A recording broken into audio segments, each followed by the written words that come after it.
Hey guys, it's Sam Prime here. Back from the Omaha Reraise Guild Stacks event, where I piloted Ice Earth to an undefeated finish. That includes both Swiss and Top Cut. So I didn't drop a game. Deck felt pretty good.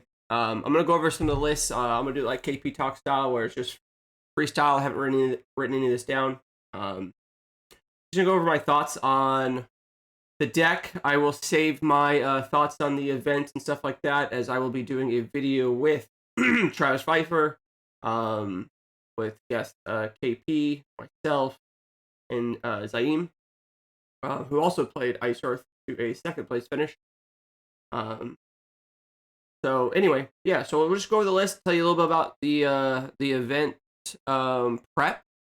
Um, I'm going to in huge details about that, but basically, I'll just say that I grinded a lot of games with my buddy Travis Haystack. Um, I played almost exclusively this for about, I don't know, maybe 4 or 5 weeks, maybe 6 weeks. I was playing Ice Earth, just grinding ever since the Dallas event. And then that's where the North Cal players did pretty well, and then they also did well at another event, a smaller event. And their list didn't inspire this list, but it inspired the Arcanist, which was a huge get. I've always liked Arcanist. There was a deck back during Opus 10. I think it was Opus 10, right before the Riku ban. That I was pretty sure was going to win nationals. It wasn't my list; it was given to me. But it was a pretty secret list. And it was pretty bonkers. But it ran 3 Arcanists and it ran 3 Riku, and it was really, really good. But seeing Arcanists play for the North Cal players was rejuvenating, to say the least. It is just really good against Torre. And so that's kind of where I added the Arcanist. But basically, my buddy Travis was running the Unalesca and Warwai package, and I found it really annoying when I was piloting Soray. So I said, let me see if I can take that deck. I have a little bit more experience than he does, and I want to see if I can make it really good. And he actually said these orders. He said, all right, you take it and you make it yours, but you better win the event with it. And so that he inspired me with the Unalesca Warwide package, which I think is really, really, really underrated. But we'll just go through the cards and just, I guess, card by card. We'll start with the backups because we're already talking about Unalesca and Warwide. Warwide has been anything from a 1 of to a 3 of to a 2 of to a 1 of plus 3 star Sybil to a 3 of plus 2 star Sybil. I mean, it's pretty good. The problem is you don't necessarily want it mid game. You want it very early to start. When you're gonna lock it down with the Unalesca or an Orphan early and start drawing. Mid game it starts to get a lot worse because if you're in the mid game, you probably already got the game under control if you've survived that long. And now you have to worry about deck out. So Warwise kind of gotta be careful about that. So there are definitely times where I would make sure I didn't make my opponent discard because I didn't want to deck out. And that's important. Make sure they don't discard. Unalesca is nuts. It's a way to lock them out between making sure they only have, the one card because they have Skeletoad. So if they go to 2, they have to discard 1. Then they go to just 1 Unalesca, and then you make them discard their only card. Great. If they try to keep a bigger hand than that, Skeletoad wears them out. Unalesca comes in, blah, blah. Biblos can do a thing, Orphan can do a thing, etc., etc. So that's kind of like the hinge of the deck is these backups right here. I don't think you can not play Arcanist in the current format because of how good Soray is. I think Soray is just the best deck. I think Soray's nuts. Hands down. I still think it's the best deck, even with us going undefeated and doing so well with Ice Earth. I think Soray can just adapt. That's one of its strengths. It didn't know what exactly to adapt to. You can't just adapt to the Arcanist. You also need to adapt to the Skeletoad. And we'll definitely get there. So I think that as your backup slots, you need an Arcanist, a Unalesca, and a Warwai. That's pretty cut and dry. If you're going to splash into Earth, and I think that you don't have to. I think that this deck could splash into water. I think this deck could splash into wind. And I think that this deck could splash into nothing. It could just stay mono ice. And I think that those would be good decks, maybe better decks in a different meta. I can't tell you for sure. In this meta, because I was worried about how good I perceived aggro to be, which I still think it is, especially aggro Soray, I think could be really good. I wanted to make sure I had access to Shantoto and Hekachanchi. So that's what we're playing. You could cut Shantoto down to 1 if you go up to like 2 or 3 star symbols. But for the most part, 2 is pretty good. So now we're looking at 4 backups, and you have space for 1 backup. And some of those matchups you'll want Sid Sophir. A lot of those matchups you want Sid Sophir. I mean, Merrill has haste. Almost all the ice, fire cards have haste. I'd say almost all, but I mean a lot of the cards like Ramza and Squall and 1 CP Lightning. And you can steal haste from one of their forwards and give it to one of your forwards. Particularly a huge threat of giving your Lightning haste is nuts. But just taking their haste from one of their forwards and giving it to another one of their forwards so they can't attack is also very good. When they play their Susano and they're going to wipe the board, you can steal Susano's haste right then and there, give it to another forward, and then Susano won't be able to attack you that turn, and you're going to untap and almost definitely have an out to Susano because the deck plays a lot of ways to kill. So that means you're like backup locked. So if you're wondering why isn't this deck playing X backup, it's because look, these are the backups I want into play. Sometimes layout, and this is mostly against like the loop deck or combo deck. So Arcanist, Shantoto, Warwa, Unalesca, Sid Sophir, those backups you want in play, which doesn't leave you with backups you can afford to play that aren't breakable. Now, breakable backups can range. I mean, you could play minors in this deck. Minfilia, there's enough light and dark characters that I think you could reliably break Minfilia. But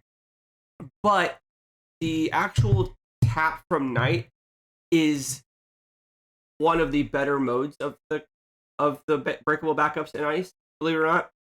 The Brave one's not really that good.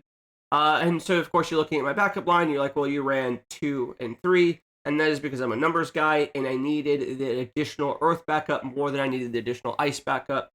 When I was running my numbers, you really only need 1 Ice backup. And when I say 1 Ice backup, that means Warwide. That's my Ice backup. If that's not in play, then Night's my Ice backup. Because Arcanist is hardly a backup since it's always tapping in Dole for a number. And Unalesca is certainly not a backup because you're doling to discard their hand. So you need an Ice backup to activate Arcanist and to cast your stuff. Because a lot of times these things are on double duty. Shantoto also qualifies, obviously. So that's the backup line. I think 18 is good. I think I played versions with 20, 21. I think those are also good. I wouldn't consider for a moment going down to 16. Probably wouldn't go to 17. Again, look at how many 2-drop backups I have. I'm already casting these very on curve. Like 3 backups on turn 1 or 2 backups on turn 1 into a backup on turn 2. Like, we don't have a lot of cert. For backup. Mind you, keep that in mind. If you look at the deck, what cards shuffle with this deck? The answer is none. There are no ways to shuffle your deck. So, when you mulligan, it is really important that you put the cards on the bottom in the correct order because you sometimes will get to those last 5 cards. Just something to think about. But there are no cards that shuffle. So, if you open a hand and both Shantotos are on bottom, both Shantotos are going to stay on bottom. Is that a liability? Maybe. It wasn't a problem for me, obviously. It wasn't a problem for Zaim, obviously. You just play to your strengths. I know when I put 2 Faceless on the bottom that we're not going to premium bullet that game. So keep that in mind. It's really important with your backups. Again, if you add Star Civil or if you add Tyro, neither which I would add Star Civil, but I wouldn't add Tyro to this deck, not in this current form. But you won't have a way to shuffle. All right, we'll move to the monsters. 3 Scale Toad is the biggest one I've had questions so far on Twitter about, which is surprising because people haven't really mentioned 3 Biblos. Most decks I'm seeing are 1 to 2 Biblos, but they're not running Unalesca, and this is really important and helps shutting down the aggro plan. Most of the day I took 4 damage. Most of my games, I think my first 3 matches were reported 7-4, literally 7-4, 7-4, 7-4. They hit me to 2. kind of see my Biblos in play or not see it, whether or not play it. They'd hit me to 4, I'd play Biblos, or now Biblos is active, and it would take over the game. So this is a really important card. Being able to Joel freeze their forwards every time they discard from Unalaska or Orphan, it's just really, really good. In addition, you have Joel freezing their guys is good with Gentiana, which is a very late edition. We'll get there. I mean, and just being able to attack and get that last card of their hand is like pretty good. So why the 3 Scale Toad is because I can't afford the backup search for monsters. And it's really, really important in a lot of matchups, including the mirror match. Pretty good. And definitely including Soray. I think it's like very, very good against Soray. Even if they adapt ways to kill it, like Noctis or Prish, or other ways, like Kyle's deck typically has like a lock in it or 2. I think Skeletone's still good. You have lots of ways to recur it. You have lots of ways to recur her, then to recur this. There's just a lot of ways you can get this thing back to play, but you need to start with it fairly early, preferably. But this card is actually good mid game. There are games where your opponent knows he needs to keep, or he or she needs to keep a high hand for Faceless, and a lot of times they know to play that way, and then you drop a Scale Toad, and it just changes their math. They have to decide to go all in, and you've been holding a Shintoad or Hecaton Shear. You've been holding some sort of sweeper, ready for that. 2 Pumas and 2 Miras. Count her as a monster because she's basically a monster. She doesn't really attack. She sometimes blocks, but she's really, really there just to get back to monsters.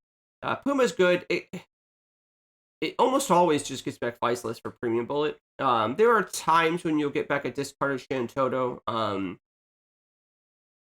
Most of the time, I say that it has 2 jobs. It's 48% of the time getting back a random ice card, because 50% of the time the first mode is getting back Faceless, and you want the second mode to discard an ice card to use Premium Bullet, and then 2% of the time you're getting back something else.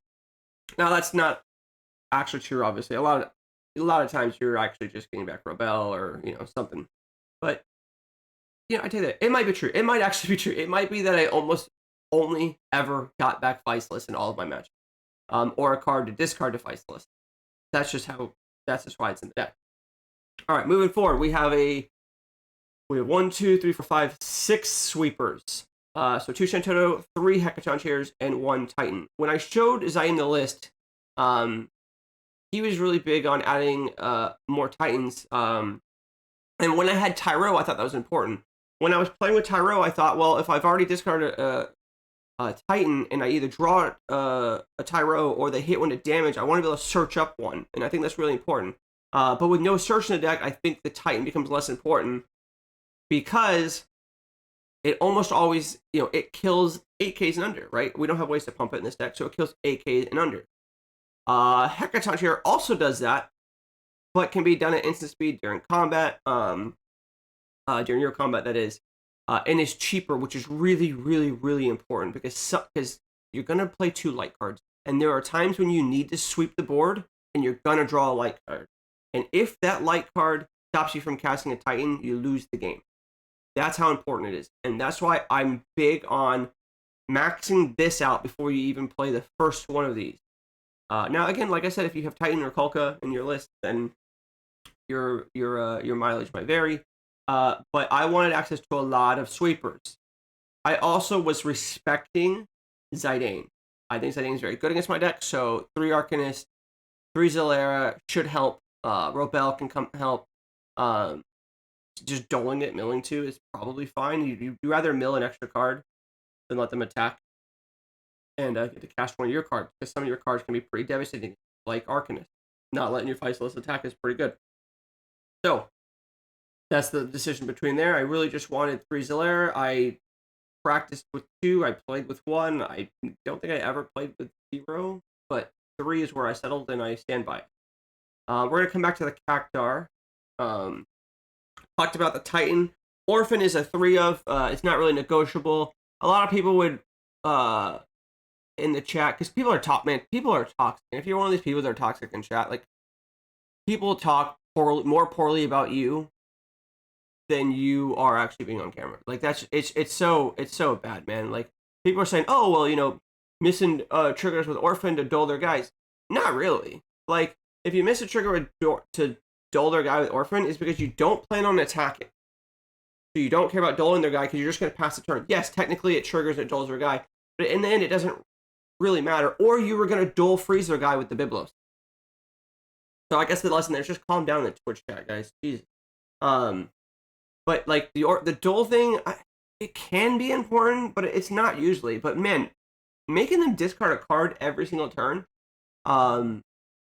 is pretty good, and they have to answer. Unfortunately, it's an 8K body, so it is a really good Amaterasu target for them.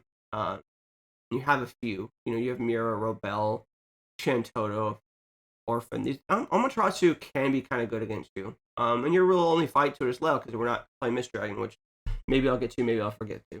The X-Burst Dull is actually just savage. It's just absolutely savage. Because a lot of times, when you're playing against a good player, they'll try to hit you to 2 and then try to kill you within 2 turns. So either try to put you to 5 or 6 or kill you because they know that they don't want to put you to 3 damage, and they certainly don't want to put you to 5 damage because Mira Puma. So knocking a guy out of combat with a duel can completely change the game. And it was very, very good. Viceless is how you take over the game. It is the only reason that this deck is viable, in my opinion. I'm trying to think, make sure I stand by that. Unalaska is probably up there for this deck, this version, not the Northcal version. It's a different version where they rely a little bit more on creature abilities like Sophie. But Viceless is how you turn the corner. If there was a deck that if there was a card that, like in Magic where you name a card and then they go through their deck and you take out all those cards. So if my opponent could be like, all right, I'm going to name Viceless, you lose all your Viceless, I would be in a lot of trouble. This is how the deck turns the corner. You get them, you just play. You can discard this card early. It's not a big deal. I discard it all the time on turn 1, turn 2, turn 3, turn 4 even.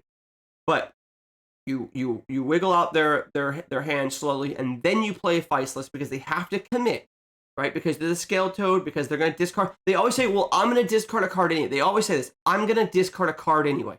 I'm going to discard a card anyway. So I might as well overcommit. Well, you have a lot of sweepers, but you have Viceless. It says, okay, well, you discarded an extra card. Now we get 2 modes, and this card just takes over the game. It is by far the reason that this deck exists. All right, we'll just do Lightning now. Lightning is S tier. It is unbelievably good. It is one of the best cards in the game right now, in my opinion, that is not pushed too far. It's not pushed too far. The milling 2 cards into your break zone to dull or activate something is very, very good, but as a steep cost, you can lose the game if you do it too many times. The bouncing is insane. There were games where I bounced my own Viceless, like against KP on stream. I bounced my Viceless so that a guy didn't get Susano'd. There were times. Another thing is, this used to be Seraphy, because I wanted to be able to put Forge back in my opponent's hand, because if you play against a good player, they're going to go to no cards in hand when you see that you're unlikely to have a Viceless. Okay, so maybe you've lost a few Viceless, 2 Viceless or so. They go to no cards in hand. You get no Skeleton triggers, which is not going to dull freeze, nothing. You have nothing to go with Unilessless. You're not going to dull freeze, nothing. You're not going to get the War Eye off. The Orphan doesn't do anything. It's not going to dull anything. The Lightning being in play allows you to attack with Lightning and bounce their forward to their hand, and then you make them discard it before they even take the damage. So before they hit any X-Burst, that gives them another card. That way they can choose which one they want. Boom. Nope. Discard. Really, really, really good, guys. And it's very good in decks with Sid Sophia. That's, I think, one of the number 1 reasons that Sid Sophia is so good in my deck is to play with Lightning. Shintoto, the ice back or the ice forward is pretty good. You do use the crystal ability. You obviously get rid of your opponent's cards quite often. And so that part's pretty good to be able to play it for 1, get back your Viceless, or get back your Mirror, Puma, Shintoto, etc. Oh, you can't get back Shintoto. But get back your other stuff. One of the really important things to know about it is that when you do play it for low CP, you get something good back. You do some stuff. You can mitigate your damage by using it as a blocker so that your opponent can only hit you to 3. So if they have, like, 5 forwards and you're at 1 or whatever, they hit 4, you make sure you block with it, or sometimes you don't block with it, depending on when you just want to get to only 3, which sets up a Shantoto once they kill this, or just forces them to try to, like, push through it, and then this dies, and then you have your Biblos active, blah, blah, blah, etc., etc. So you can use this card in a lot of different strategic ways. Robel. This card could be at 1. This card could be at 3, and there are definitely packages where you cut these and this, and then this card could be at 0. I think that 3 is fine. I only had 2 foils, so we played 2. That means I don't know that I would play 3. I mean, I literally only played 2 because I only had 2 foil. And then I had a third non-foil with me in case I decided to play a third. And that was a Gentiana. So this Gentiana was a non-foil Robel, and that's what we were playing. Then there is, so anyway, you could play this. It kills a bunch of stuff. It kills monsters. That's one of the important parts. So being able to, like, my opponent stole the Biblos. I was able to, with Zidane, I was able to kill it with Robel. Pretty universal. It's really there to kill monsters. So you can interact with cards like Atomos, Jin, Mirror Match, Skeletoad, etc., etc. Gentiana was the card that was added because of ice matchups and wind matchups. It's just really good in both matchups. It's particularly good in the ice wind matchup, as you might guess. Be able to turn off their stuff, like their Typhoons, not forwards, their Atomos triggers. They'll still get their trigger, but their actual forward won't be able to hit you. Their Ochus. So all the monsters that are trying to attack you, turning them not into forwards is really great. Be able to react to some of their stuff with Doles is pretty important. Just really, really good stuff that you can do with your Gentiana. It changed the matchups good enough to I felt good about playing this deck in those matchups. It's really, really good. This card could quite literally go to a 3 of, depending on the metagame. It could also go to a 0 if there were no wind deck. I don't see that happening, but it was very, very, very good in the mirror, which I'm sure we'll talk about during Travis's stream, because I misplayed terribly, which tilted me for the rest of that game. Sucks. I don't want to think about it, but it just I knew how it worked, and then I misplayed it after thinking about the way that it worked the right way. So I knew how it worked, and then I misplayed, which is like the worst type of misplay. There's just no excuse for how bad that was. But it's really, really good. And there were, I would say, like, I was always kind of try to run one because it's an out to Kadaj, and so that's where we'll get to the Cactuar too. So I was actually playing one already before I realized how bad the ice wind matchup was, as an out to Kadaj, and it's really good in that. It's really good in Kadaj. Mirror we already talked about, and these are the 2 flex cards. Cactuar. Whatever these 2 cards are, I want to kill 2 things. I want to kill Neo X Death, and I want to kill Kadaj. If you don't have an out to either of those cards, you could just lose. Both of those cards are type cards that can solo a deck. And while you think that maybe Kadaj doesn't represent a huge part of the metagame, there were 5 Neo X Death decks at Reraise. There were, I think, 5, maybe 6, but I think 5. And not having a way to kill a Neo X Death can actually just lose you an entire match. And if your goal is to play an event, you can't just plan for top cut. You have to plan for Swiss. And I expected to play against Neo X Death and Kadaj and Swiss. And so this card's really, really good against them. I never had to play against it, but Zaim did. This card could be Fenrir.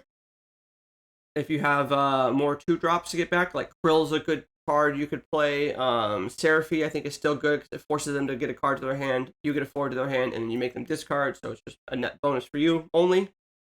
Fenrir kills stuff that it kills Kadaj, it kills the Neo X Death, but it also kills Brit. It kills backups like 4Y, and other tiresome and annoying backups. But this is probably the only flex card, I think. I think the rest of the list is pretty good. I typically change a card every single time I play a deck.